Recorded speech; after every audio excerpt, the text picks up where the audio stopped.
Since COVID-19 created an unanticipated and unplanned new paradigm in healthcare delivery, little time is spent on the changes that have occurred and how those changes are impacting care delivery across continuum of care. So, Hamad General Hospital has worked around the impact COVID-19 brought specifically in the store logistics. Assalamu alaikum wa rahmatullahi wa barakatuh. This is Bilal Salm Al-Zabi, Director of Nursing in Hamad General Hospital, which is under umbrella of Hamad Medical Corporation. Patient care is supported by activities including inventory management, purchasing, and the distribution of supply to the point of care. These activities are called supply chain management, which aims to ensure the delivery of the right supplies at the right time and at the right place. These logistics services use approximately 30 to 40% of the facility's operating budget and often cited as an area of improvement. Store consumable supply, specifically in Hamad General Hospital, is a demand-based ordering system which may lead to supply discrepancies, either oversupply or undersupply. The PAR system, or eyeballing judgment, which is the current practice of requesting consumable items, is most likely the cause of increasing wastage of consumable items. We define wastage as a consumable item not being used until its expiration date, and the unnecessary efforts and time by staff nurses allotted for looking an item or do inventory. Based from the pre-implementation data, we found out that the wastage for fast-moving items or items which usually consume within a week or two was 50%, and for slow-moving items or items that are not usually utilized within a week or month was 30%. So, we presume that in every 10% of wastage, it will cost us $80. The problem was increasing costs as the wastage of consumable items increased.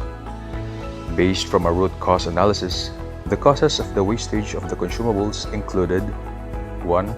Overstocking by the storeman, 2. Improper requisition by nurses or the so-called PAR system, and 3. Disorganized items in the store. So, the team decided to implement the Kanban system to eliminate the non-value steps in the process in the supply chain. And since the work of nurses is already complex, the team has planned to use signals or Kanban to activate the next steps of the process. What is a Kanban system? It is a lean tool that creates a pulling flow to control and improve steps in the store requisition process. The Japanese word Kanban, meaning signboard, is a system that allows for the management of the overall supply chain by strategically and operationally balances the supply and demand of the consumables. The Kanban project aims to reduce the cost by 50% with a baseline of $4,000 to $2,000 by reducing the wastage percentage of consumable items at the end of 3 months through the implementation of Kanban system in the medical units of HGH. How do we implement Kanban? There are 5 easy steps in implementing the Kanban system in our storerooms. First, study the flow of the items and compute for the usage rate of the items. Second, classify the item based on its utilization rate, either as fast-moving or slow-moving item. Third, do 5S to organize the storeroom itself. 5S stands for sort, set in order, shine, standardize, and sustain. Fourth, Kanbanize the items. Determine the Kanban level of each consumable item based on its utilization rate. The Kanban level should have enough quantity to cover the lead time or the time the next supply will come. Fifth, create the Kanban board. This is a means of communication between each step while using the Kanban cards. It has 3 sections: to order, ordered, and supplied. The Kanban cards will move through each section to indicate the next steps of action. To achieve a 100% success rate of the project, the team also developed a driver diagram to identify the primary drivers for the project to be standardized and sustainable. Staff education and training.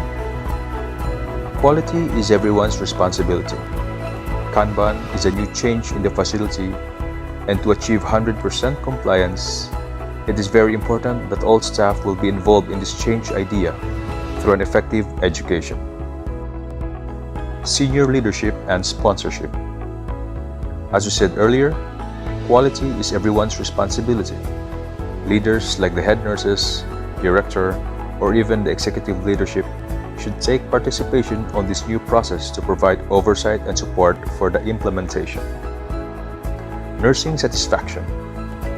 This is an important driver because the front lines are the ones benefiting with this process. If the staff nurses will feel the value, improvement of Kanban, for sure they will comply the rules set by the Kanban project. The main outcome measure of this project is the cost per supply.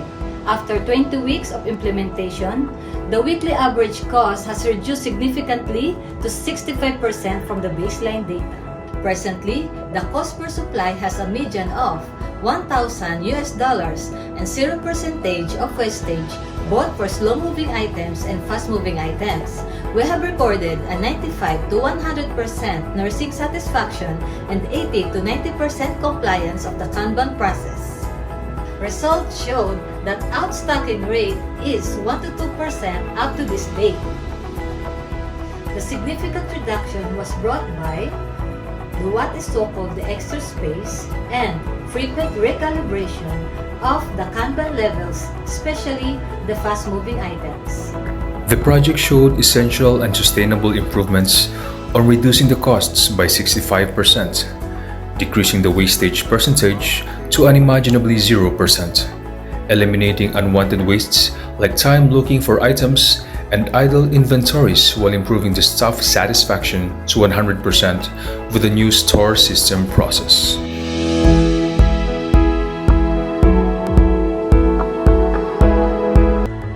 The Kanban project has shown impressive and sustainable improvement not only in the cost reduction but also in increasing staff satisfaction and efficiency of the process.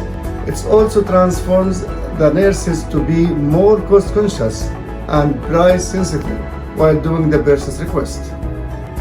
Indeed, the project has significantly improved the workflow logistics in store requisition process, which resulted to more efficient and more streamlined process.